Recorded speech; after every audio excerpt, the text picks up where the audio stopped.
अस्सलामुअलैकुम dear students. आज हम जिस टॉपिक पर बात करेंगे वो है Pavlov's experiment, classical conditioning. Classical conditioning first सबसे पहले हम देखेंगे कंडीशनिंग क्या है।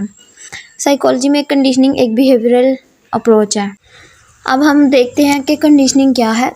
कंडीशनिंग साइकोलॉजी में एक बिहेवियरल अप्रोच है और जो ये कंडीशनिंग है इसका मतलब है कि किसी स्टिमुलस के रिएक्शन देना, किसी स्टिमुलस पर रिस्पॉन्स करना। वो किसी एनिमल की तरफ से भी हो सकता है, वो किसी एनिमल का रिस्पॉन्स भी हो सकता है और किसी पर्सन का रिस्पॉन्स भी हो सकता है और ये रिस्पॉन्स लर्निंग के थ्रू हो सकता है। ठीक है, पहले जैसे अब हम बच्चे को देखते हैं जिस चीज़ से उनको मना किया जाए, जैसे एक दफ़ा डांटा गया है बच्चे को शरारत करने से, तो नेक्स्ट टाइम वो शरारत नहीं करता, तो वो उसने लर्न कर लिया कि मैंने ये बिहेवियर शो नहीं करना। इसी तरह एनिमल्स जो हैं वो भी कंडीशनिंग के थ्रू लर्न कर लेते हैं, जैसे बोबोडोल एक्सपेरिमेंट है, लिटिल एल्बर्ट एक्सपेरिमेंट है, स्किनर बॉक्स, वो सारे आगे हम नेक्स्ट लेक्चर में इनको देखेंगे। स्टिमुलस रिस्पॉन्स थ्योरीज जो है वो इस प्रिंसिपल पर बेस कर रही है कि ह्यूमन बिहेवियर इज़ लर्न, कि जो इंसान का रवैया है वो सीखा जा सकता है। ये तो अब सराउंडिंग्स पे, इन्वायरमेंट पे और जो सिखा रहे हैं उन पर बेस डिपेंड करता है क्या चीज़ सिखा रही है। इंसान अपने इन्वायरमेंट से अच्छी चीज़ें भी सीखता है और कुछ बुरी चीज़ें भी सीखता है।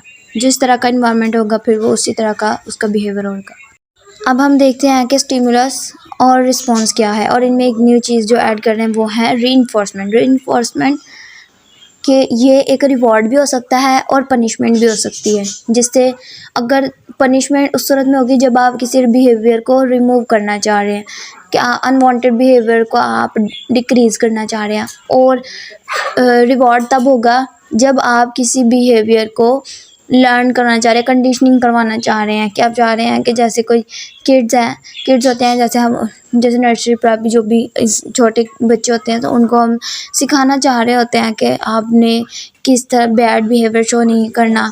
ज़्यादा उनका अगर एंगर मैनेजमेंट की बात करें तो उनको ये कहा जाता है, कह देते हैं अक्सर हम, कि अगर आप कम गुस्सा करेंगे, लड़ाई नहीं करेंगे, तो आपको आज 2 कैंडीज़ मिलेंगी या आपको आज 2 चॉकलेट्स मिलेंगी।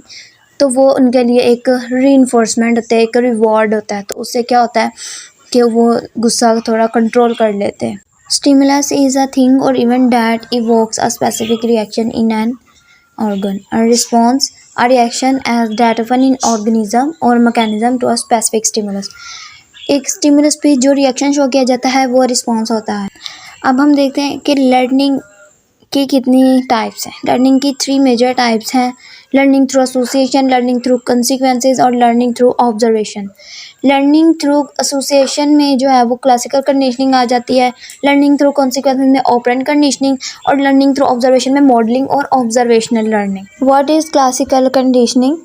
क्लासिकल कंडीशनिंग एक लर्निंग प्रोसेस है जो कि एसोसिएट कर रहा होता है environmental stimulus or naturally occurring stimulus. Classical conditioning has major influence on behaviorism, and behaviorism is based on these assumptions कि human learning occurs through interactions with the environment. कि environment के साथ जब interaction होता है तो तब learning होती है। ये behaviorism की assumption. This is little introduction about Ivan Pavlov. Ivan Pavlov awarded the Nobel Prize in 1904 in recognition of his work on the physiology of digestion. Unconditioned stimulus results in unconditioned response. Unconditioned stimulus plus neutral stimulus also results in unconditioned response. When conditioned stimulus is there, then the response is conditioned response. These are the principles of classical conditioning: acquisition, extinction, spontaneous recovery, stimulus generalization और discrimination. अब हम लेवन पेवलोव experiment देखते हैं क्या था। एक dog था, उसको फूड दिया जाता था तो वो अनकंडीशनल फूड ले लेता था और सेलिब्रेशन होती थी, खाना देख के वो सेलिब्रेट करता था। फिर जब उसने क्या हुआ, 11 ने क्या किया कि विज़ल बजाना शुरू कर दी। विज़ल बजाई डॉग के सामने, कोई सेलिब्रेशन नहीं की डॉग ने, क्योंकि वो कंडीशनिंग नहीं हुई थी। फिर उसने पेवलोव ने क्या किया कि विज़ल बजा के और फिर खाना देना शुरू किया, कि खाने के साथ विज़ल को एसोसिएट कर दिया। तो फिर क्या होता था, डॉग सेलिब्रेट करता था और सेलिब्रेट करता था। फिर उसके बाद क्या हुआ, जब विज़ल बजाना खाने दिए बगैर पेवलोव ने जब विज़ल बजाना शुरू की, तो डॉग जो है वो सेलिब्रेशन स्टार्ट कर देता था। तो ये उसकी कंडीशनिंग हो गई थी, एसोसिएशन हो गई थी फूड की विज़ल के साथ। तो फिर वो कंडीशन रिस्पॉन्स क्या देता था, सेलिब्रेशन देता था। ये 11 Pavlov experiment. This is a summary of Pavlov's experiment. Before conditioning stimulus response, before conditioning food uncondition stimulus था, और रिस्पॉन्स भी अनकंडीशन रिस्पॉन्स था, सेलिब्रेशन जो थी। ड्यूरिंग कंडीशनिंग क्या हुआ, इनकी एसोसिएशन हो गई। एसोसिएशन इस तरह हुई कि जब बेल बजाई जा रही थी और साथ खाना दिया जा रहा था, तो सेलिब्रेशन स्टार्ट हो जाती थी। तो आफ्टर कंडीशनिंग क्या हुआ, बेल बजाई जाती थी तो फिर भी सेलिब्रेशन स्टार्ट हो गई। तो ये एसोसिएशन हो गई, कंडीशनिंग हो गई। Types of conditioning, forward conditioning और बैकवर्ड कंडीशनिंग। फॉरवर्ड कंडीशनिंग में क्या होता है कि neutral stimulus appears just before and during the presentation of the unconditioned stimulus. There are two types of forward conditioning: delayed conditioning, stress conditioning. Discrete event is presented, then the unconditioned stimulus occurs, or shorter the interval the better, but as you can tell this approach is not very effective. ये approach जो है वो ज़्यादा effective नहीं है। Applications of Pavlov's experiment. Flooding is a exposure therapy, और ये phobias और एंजाइटी डिसऑर्डर्स के ट्रीटमेंट के लिए यूज़ होती है। इसमें क्या किया जाता है कि पेशेंट को, क्लाइंट को एक्सपोजर करवा दिया जाता है जिस पेनफुल मेमोरीज से, और फिर क्या होता है कि उनका इमोशंस और जो होते हैं वो रिप्रेस्ड हो जाते हैं करंट अवेयरनेस की वजह से, कि पास में उनके साथ कोई ऐसा चीज़ फोबिया, जैसे अगोराफोबिया है, बंद जगह की वजह से फोबिया होता है, कि वो हो सकता है उनके पास में या चाइल्डहुड में कोई ऐसा इवेंट हुआ हो कि वो डर गए हो, ठीक है, तो वो अनकॉन्शियस में उनका वो इवेंट जो है वो सेव हो जाता है, महफूज हो जाता है, मेमोराइज। तो फिर जब भी इस तरह की सिचुएशन होती है बन जगह, तो वही इवेंट, उस इवेंट की वजह से अनकॉन्शियसली क्लाइंट जो है वो उसको फोबिया होता है, वो डरता है उस इवेंट से, उस सिचुएशन से, और उससे दूर जाने की कोशिश करता है, उसे अवॉइड करता है। तो इसलिए फ्लडिंग को यूज़ किया जाता है, जो कि एक्सपोजर थेरेपी है, इस फोबियाज को डील करने के लिए, फोबियाज के ट्रीटमेंट के लिए। एवर्जन थेरेपी में क्या होता है, एवर्सिव स्टिमुलाई को पेयर्ड कर दिया जाता है, एसोसिएट कर दिया जाता है हार्मफुल और सोसाइटी अनडिज़ायरेबल बिहेवियर के साथ, और तब तक जो कि एसोसिएट हो जाता है पेनफुल और डिस्कम्फर्ट बिहेवियर के साथ। एवर्जन थेरेपी को लोगों के लिए यूज़ किया जाता है उनकी बैड हैबिट्स को रिमूव करने के लिए। The next application is systematic desensitization. This type of behavioral therapy used to overcome phobias, or it's mainly focused on three types: identifying anxiety, coping relaxation strategy, habituated to situation। First step में क्या किया जाता है, anxiety को identify किया जाता है कि किस एंग्जाइटी किस किस्म की है, किस चीज़ की वजह से एंग्जाइटी है।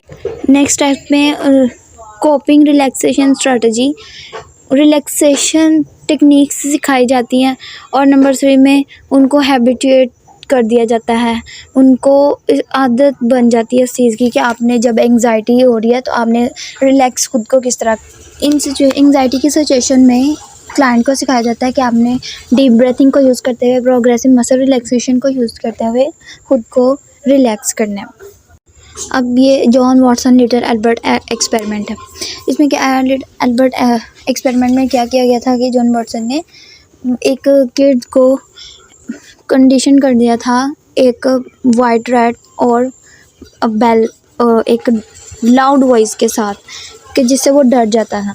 अब जैसे वाइट माउस उसको दिखाया जाता था, वाइट रैट उसको दिखाया जाता था, और साथ में वो ज़ोर से लाउड वॉइस की जाती थी, जैसे बेल की जाती थी बहुत ज़्यादा ऊंची आवाज़ में, और बच्चा डर जाता था। कंडीशनिंग से पहले तो वो वाइट रैट से बच्चा नहीं डरता था। अब जैसे उसको कंडीशन कर दिया गया उस आवाज़ के साथ कि जब वो चूहे को देखेगा, वाइट रैट को देखेगा और वो आवाज़ आएगी तो वो डर जाएगा। तो फिर आफ्टर कंडीशनिंग भी ये हुआ कि जब वो आवाज़ भी नहीं आती थी तो वो कंडीशनिंग इस तरह हो गई कि जैसे ही वो वाइट चूहे को देखता था, वाइट रैट को देखता था तो वो डर जाता था। एल्बर्ट जो है वो डर जाता था। तो ये था little Albert experiment. Now we will discuss practical applications of classical conditioning. Let's start the exercise.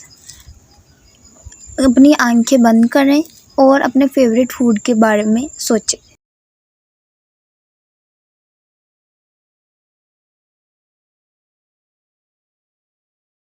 Majority favourite food the chocolates, burger, पानी पूरी, kebabs, barbecues, etc. So that's why I add these pictures. Now open your eyes and tell me, is your mouth watering? If yes, it's because you are conditioned to your favorite food. जैसा कि हमने पीछे lecture में पढ़ा, लिवन पेवलोव experiment में जो dog का experiment किया गया था, सैलिवेशन, कंडीशन रिस्पॉन्स और कंडीशन स्टिमुलस, तो ये वही प्रोसेस है।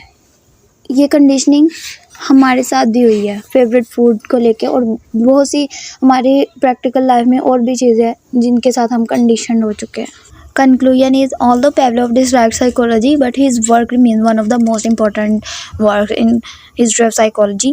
According to Pavlov, unconditioned reflexes were temporary or unstable, and he himself expressed that is not an ideal education theory. Classical conditioning is actually not a change in the behavior, but a similar response to different stimulus. Classical conditioning is ineffective for classroom purposes. ये था हमारा आज का topic, classical conditioning. I hope you understand the lecture.